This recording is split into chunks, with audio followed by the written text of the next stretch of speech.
In this bulletin, democratic moves in Whites Against Apartheid.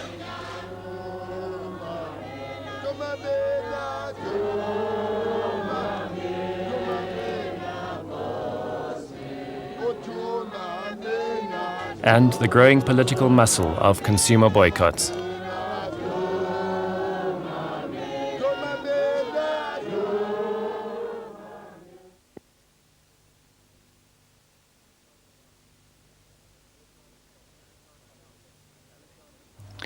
Alexandra Township, Saturday 17th of May.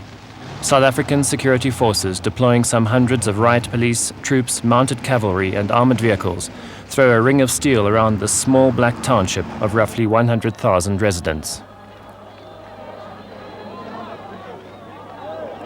Since the Alexandra massacre began on the night of Tuesday 22nd of April, 21 members of the community have died in unrest.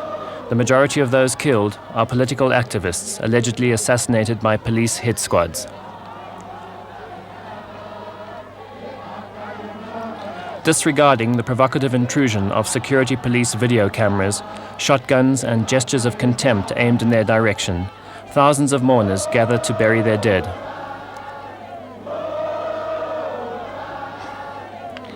Not all white South Africans present today are those carrying weapons or dressed in security force uniform.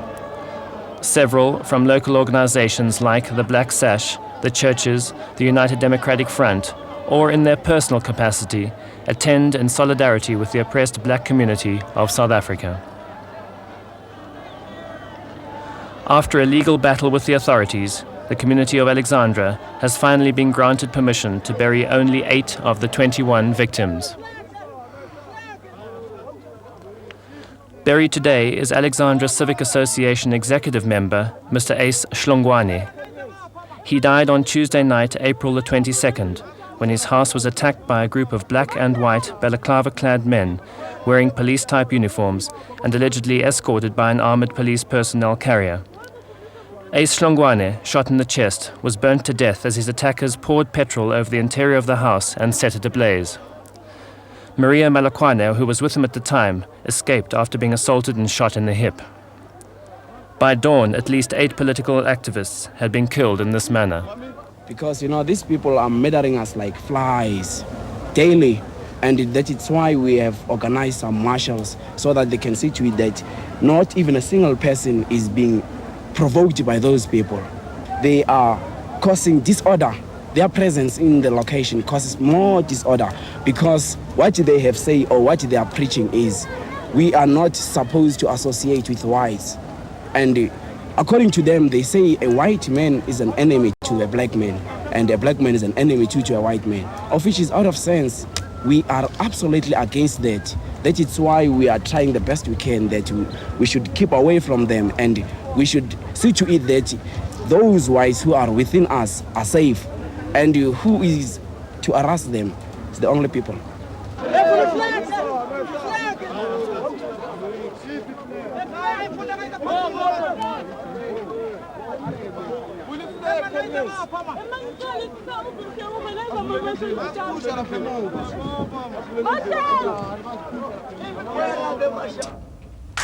Construction, not conscription is the slogan of the Working for a Just Peace campaign launched throughout South Africa by the End Conscription campaign.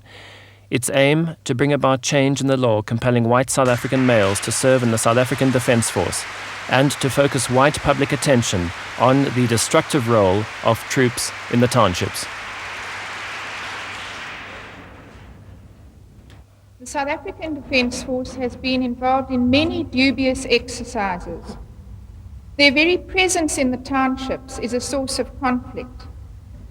Many of the conscripts have never visited a township in friendship. Their first visit is aboard an armoured vehicle from which they patrol the townships in a menacing manner. Mothers from both black and white South African communities addressed the Johannesburg rally, culminating the campaign. Which is the inevitable result, will take generations to overcome.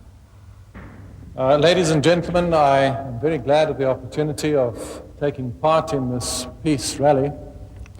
Dr. Alex Bahrain, who, together with opposition leader Dr. Van Zyl Slabbert, resigned from Parliament in his conviction that extra-parliamentary structures are the only effective, peaceful means of bringing about meaningful change in South Africa. It was only a couple of weeks ago when the military police knocked on my own door looking for my own son. And he ended up in court, fined because he refused to go to a camp. I believe that more and more young people in this country are going to do that, and I commend their courage and their wisdom, because indeed the time is now for action. The End Conscription campaign and JODAC are the two major white components of the democratic movement in South Africa today. We know that there are a lot of people who are really freaked out about the idea that they have to go and serve in an army, which is basically taking part in a civil war against other South Africans. Since the troops were sent into the townships in a big way in 1984, there have been a tremendous number of people who've spoken to us who've shown in one way or another the fact that they aren't really prepared to take part in that kind of thing. A good example of that is the fact that at the beginning of last year, beginning of 85, there were 7,500 people who didn't turn up for their call-up, as opposed to, for the whole of the previous year, it had been about 1,500. So a very dramatic increase in the number of people who weren't prepared to and aren't prepared to take part in that kind of war. And particularly amongst mothers, there's been, we've had a lot of contact with people who really worried about what's happening to their sons. They're worried about the extent of militarization and the effects of that on the sort of general atmosphere in which we live. And this is the kind of feeling which is coming both from within the black community and the white community. People really asking questions about what kind of future are we wanting for our children, and what kind of future can we expect to have when our children are actually brought up to fight each other in the streets on either end of a gun. Even in the defined white areas of South Africa, peaceful protest increasingly leads to confrontation with the state. At the predominantly white University of the Witwatersrand in Johannesburg, black and white students rally to demonstrate for the release of Nelson Mandela and to protest the latest attacks by South African Defence Force units into neighbouring African states. Earlier today, a force of roughly 200 policemen armed with sjambucks and shotguns moved onto the campus and detained 13 students. Under siege by police units blockading the entrances to the campus, the students continue their rally indoors. Because if we are to have a non-racial future, we must start building the seeds and the roots of non-racialism today. And it is for those people in the white community to choose sides. After 3 days of violent confrontation between students and police, 44 students and 5 academics are arrested, and more than 40 injured, suffering sjambuck lacerations, dog bites, and baton bruises.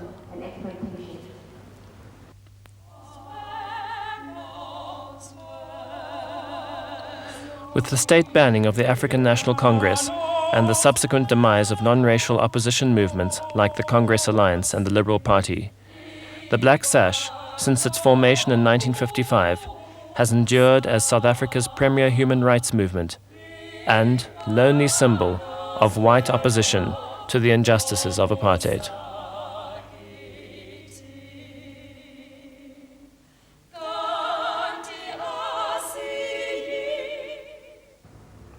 We are very small, 1,500 members over the whole country. We've sort of concentrated our work in 3 different areas. One is resources of information to the black community, because we have known that it is going to be the black community that is going to win its own liberation. And we have been able to fill some gaps in terms of information about structures and laws and how they work. We have consistently through the years seen it as a particular task to address other white people about the injustices of apartheid. That at last is beginning to bear fruit, in that white people are now prepared to listen in a way that they have not been before.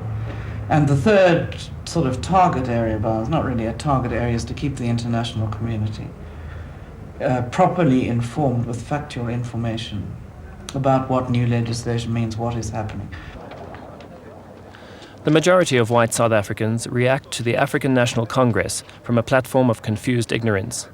The organization has been banned for the past 26 years.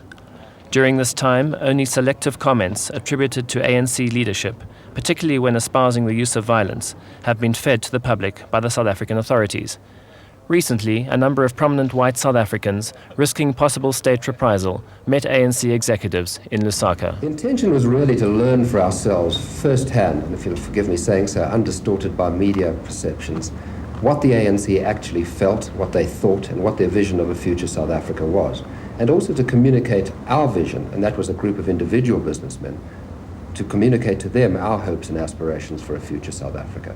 I should add that, we didn't represent anybody there. We neither represented the business community, nor indeed, of course, the government. And we went there as private citizens. And were your considerations compatible with ANC aspirations for a future South Africa? Oh, very much so. I think that in fact, our end point is exactly the same. Both of us, or all of us, should I say, share a vision of South Africa as a democratic, non-racial state. That's the ideal. I think where we differ is in the question of how to get there. We differed on certain fundamental issues, but the differences I thought were always argued out in a very sane and a very logical manner. I thought it was an extraordinarily constructive meeting. What about your preconceptions of the ANC? Being a South African, did you come away with any changed perceptions regarding the ANC? Yes, indeed there were. I mean, the sort of preconceptions, the typical propaganda picture of the ANC, which is painted in South Africa, is of white-hating, gun-toting Marxist terrorists. And I think we certainly came away with those perceptions dealt with in a different fashion. I was very impressed with Oliver Tambo, very impressed by Thabo Mbeki. And as I say, although we differed fundamentally on tactics, there's no doubt about it that as South Africans, we share a common vision for the future of the country. Do you see the ANC as playing a prominent role in determining the future South Africa? Oh, absolutely. I don't think there's any doubt about that. I've said this for a number of years now. I don't think it's a question of if we talk to the ANC. I think it's a question of when we talk to the ANC.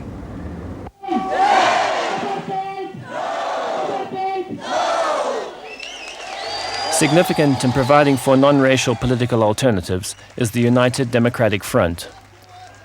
We are struggling for our human dignity and we are struggling for the future of our children. We shall never give up.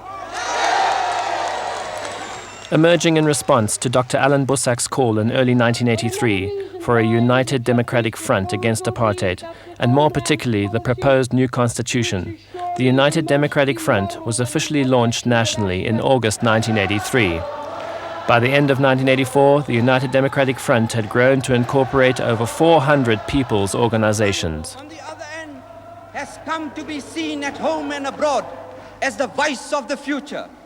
Our success has hurt the gnats, and we may expect to feel the blows of the anger at any time. Since then, the UDF has been responsible for the proliferation of hundreds of grassroots community organizations in the form of student congresses and civic associations throughout South Africa.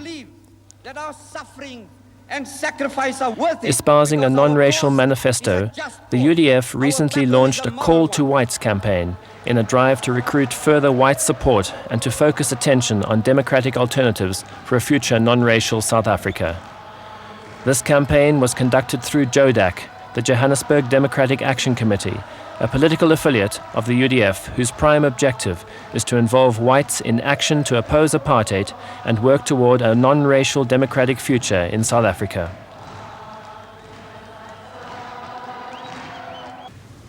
I think that the Freedom Charter makes it clear that South Africa belongs to all who live in it, black and white. And as I say, most people in the UDF would support the Freedom Charter, and therefore whites are guaranteed and in fact assured a role in a future South Africa. It's been incredible how many white people have flocked to meetings called by JODAC and the UDF, I think that is a sign of how anxious white people are about what's happening in this country. And white people only get anxious when the economy is threatened and profits start getting hit. There's also, of course, the increasing level of tension and violent conflict, which I think makes white people very anxious. But it has been a very well-timed call by the UDF to white people, and I think the content of what they're saying to white people is just very good. It's things that need to be said, but they're saying it in a way that white people can take. The reason we decided to have a Call to Whites campaign now is because working in the white areas, we realized that whites were fearful of the future. They were fearful of what UDF and the democratic movement as a whole would mean for them in the future. Would there be peace? Would there be security for them? So the Call to Whites campaign was aimed at whites to tell them that they must work for a democratic future now, or they must work now so as to guarantee a democratic future for themselves, or a peaceful future rather, for themselves. Well, very definitely, because it's white people who actually have the kind of vote that counts, because they are the people who have direct access to where the power lies, which is in the hands of the white ruling party. I think the state of the economy is such that the economic sector in this country has a tremendous amount of clout at the moment and a great deal of power. They have always tacitly supported apartheid. They've said they don't like it, but they've tacitly supported it because it's been in the interests of profits. Now it isn't. You can see them seeking ways in which they can put pressure on the government. I think that our government still analyzes everything in terms of the white constituency. And if they are going to be persuaded that they have got to enter into proper negotiations with the ANC, the banned organizations, and black political leaders, they're going to need pressure from white people to actually reinforce the pressure that's coming from the black community. And just as he makes it. In his opening address at the crisis conference called by the South African Council of Churches in Johannesburg recently, Anglican Archbishop-elect Desmond Tutu spelled out the interdependence of black and white South Africans in successfully determining a peaceful alternative South African society.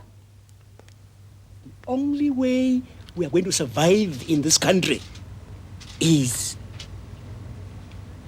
manacled together by our common humanity. We come out struggling together, black and white. The only way we can be human is together, manacled to each other, black and white. The only way we can ever be free in this country is together, manacled together, black and white.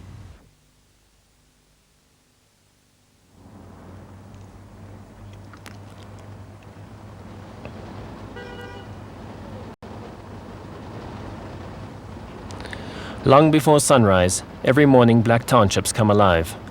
Their inmates, constituting both the critical labour backbone and a powerful consumer component in the economy of the country, emerging from these dormitory satellites to provide skills and labour, servicing every urban business complex throughout South Africa. Increasingly, labour and consumer power are being seen as the last non-violent pressure tools available to the black community. Consumer boycotts, launched with work stayaways, are now being used to focus white attention on the grievances of the black community, and on a broader national front to lobby for the dismantling of apartheid. Current boycotts, arising sporadically around South Africa, have occurred on a regional basis in response to increased state oppression and the harsh actions of security forces occupying the townships. In our area, it is very much easy to organize a boycott because presently in our area we have different structures where we have structures from area committees to street committees. And these structures were implemented through police harassment and repression from the system. And this repression has made it hard for our people to really cope with the situation.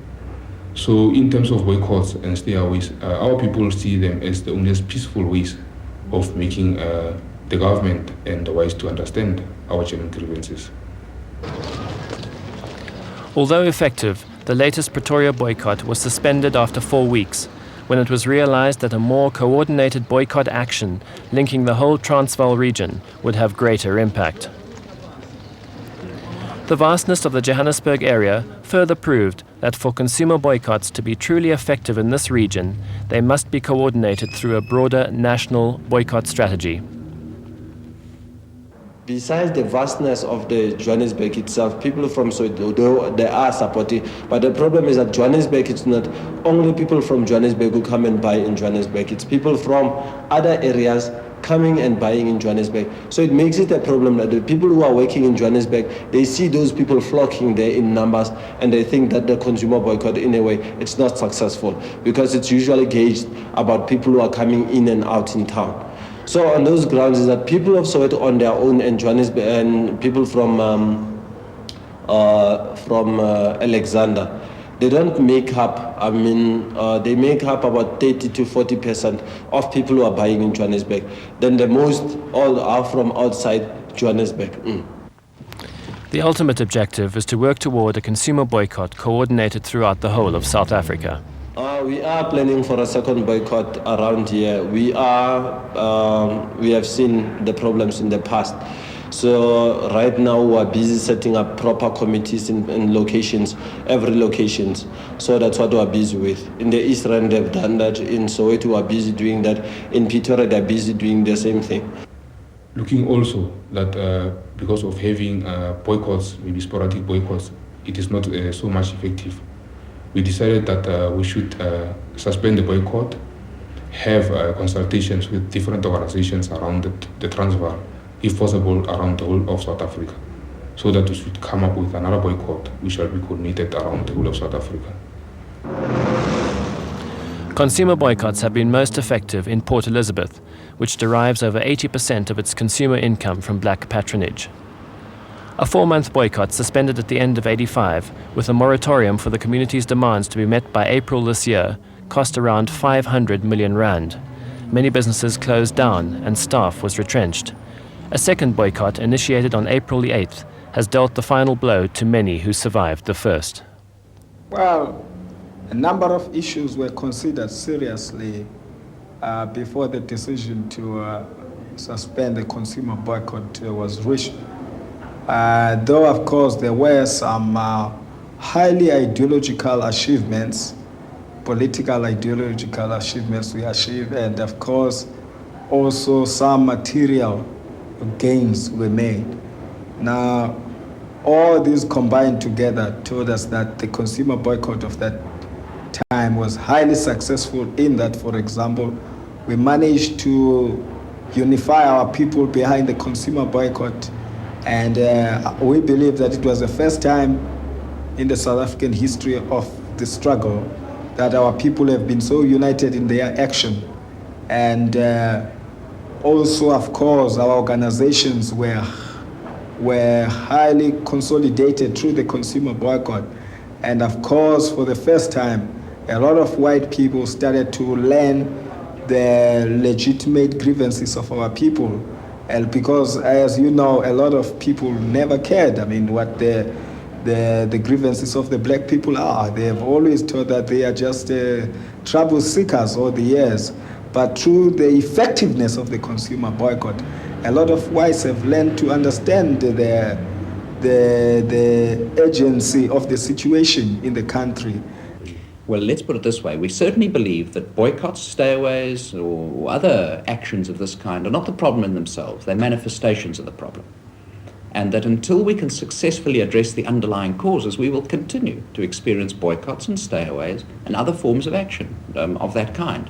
Now, we believe the addressing of these issues lies in successfully finding, or rather in finding a successful way to involve all of the peoples of South Africa in the political process, a way that is acceptable to all South Africans, and in the removal of all racial discrimination. Now, this obviously is going to be a very difficult process. It's not going to be an easy one at all. It's not going to find acceptance within large sections of the community. But we believe that we'll only be able to get onto the road towards finding those solutions if we accept that it's going to be necessary for all South Africans of whatever persuasions to be involved in a process of negotiation and consultation leading up to acceptable political dispensation. Now, until we can address those problems, until we can find lasting solutions, we will continue to have boycotts, stayaways, and the like. Now, we see our role in some small way as being a lobbying force in attempting to bring about that sort of change. Because all of us now agree that apartheid must go. And therefore, if we all agree on that, there's no point of keeping the apartheid system. And then we said, okay, we are going to stop the pressure, and we will see whether they can deliver the goods within the past 5 months. And the whole thing didn't happen. And therefore, we were forced to bring back our weapon. And that is why we came back with the consumer boycott now. Mr. and Mrs. Florence, there's one of many shops forced to close, have been in business for 29 years. I would say my turnover has dropped by about 60%. Well, I surely think that apartheid should be dismantled because, look, the Immorality Act was done away with and die hemel het nie ingeval nie. Nothing has happened. It was wonderful. It's peaceful. If a man has got the money to buy my business or my home, he's only the decent one that's going to do it. So why not? If they're nice and they're well-bred and they're well-mannered, why can't they stay with us? Why can't they be with us? I mean, all our lives we've been dealing with them. I mean, give the devil its due. Who's your spending power here in South Africa? What is harming it? What is harming by opening the Group Areas Act? What harm can it do? It only better this country.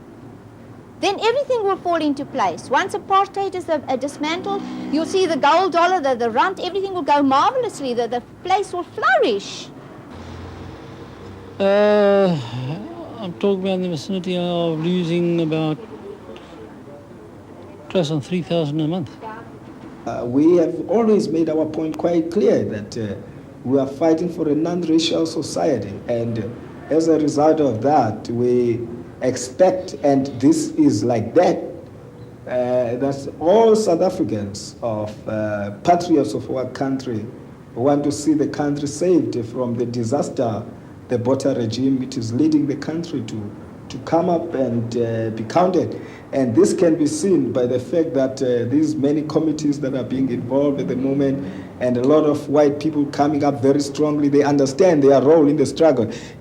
Our struggle has never been a question of black versus whites, but it has been the people of South Africa concerned, South Africans, against the repressive laws, against the apartheid system, which is not acceptable to us.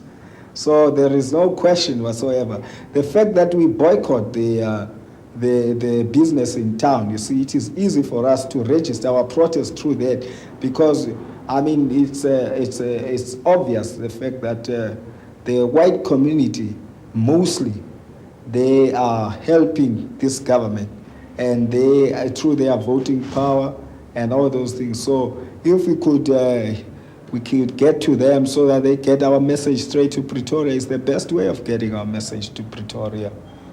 When we launched this boycott, it was not taken as a racial thing, but it was another manner of letting the white community understand and share with us our grievances, so that we can all together maybe stand up and say to the government that the system is bad for the people. So presently we see it very much necessary that we should have discussions with them, not only over the boycott, but they should really understand what is the situation with the black people in the townships. What do we really expect from them in terms of cooperation, and how can we build that unity between ourselves and themselves? Through increased awareness of the concept of consumer boycotts as a political tool, initial problems of intimidation and exploitation by undisciplined elements within the community are being eradicated, and prices in township shops are monitored and controlled. And then they make them to eat raw meat. At times they'll make them to eat powder soap, they just put it in water and they drink it with foams and so on. What we're saying, those kind of action, we're not kind of promoting them, but they happen on their own. Because people, some of them, they were breaking the consumer boycott. But what is happening as the boycott was intensifying and so on, we're trying to get rid of those problems, to get youth being disciplined and so on, to talk to parents. We believe in talking and so on about the boycott itself. Before, we had such problems of intimidation and people being coerced, but that has taught us a lesson. Hence, after the suspension of our previous boycotts, we made it possible that we hold meetings, make house-to-house campaigns, explaining to our people what is the purpose of our boycotts and all these things. Hence, them coming to us and are suggesting a boycott. And we know that, in some instances, there are, some elements who are using organizational names maybe for their own ends. But those have been already dealt to by implementing our own people's cause, where maybe such elements are also maybe educated into why the need of educating our masses rather than coercing them, because for us to achieve anything towards our goal, we need the total unity of our people, and through education and understanding. So presently, people are doing that voluntarily. Well, as far as prices are concerned, we have challenged all newspapers or any journalist, anybody who've got interest to go and see for himself the township prices. I mean, any time of the day, any time of the night, I can take any journalist to any shop. He can pick the shop himself and go and compare the prices there at the moment together with those in town. And you will be surprised to find that all the prices, this is a sacrifice that we have asked from the black businessmen, those who are in the township. We told them that we are engaged in a political exercise and we are not in a campaign to line up their pockets, but we are in a process of trying to get some political achievements out of the consumer boycott and so on and so on, and this was clear. On the basis of that, they agreed, in fact, to drop certain prices, particularly basic stuff. So there's no problem as far as that is concerned whatsoever. And we've got a price control committee which goes into the shops nearly after every 2 days to go and check the individual shops and go on all over the place to see to it that the prices are constant. I think since the boycott, there was a lot of harassment because most of us were raided, most of activists' homes were petrol bombed and a lot of things. And also shopkeepers were also harassed because the police also tried to stop delivery vans in different township entrances.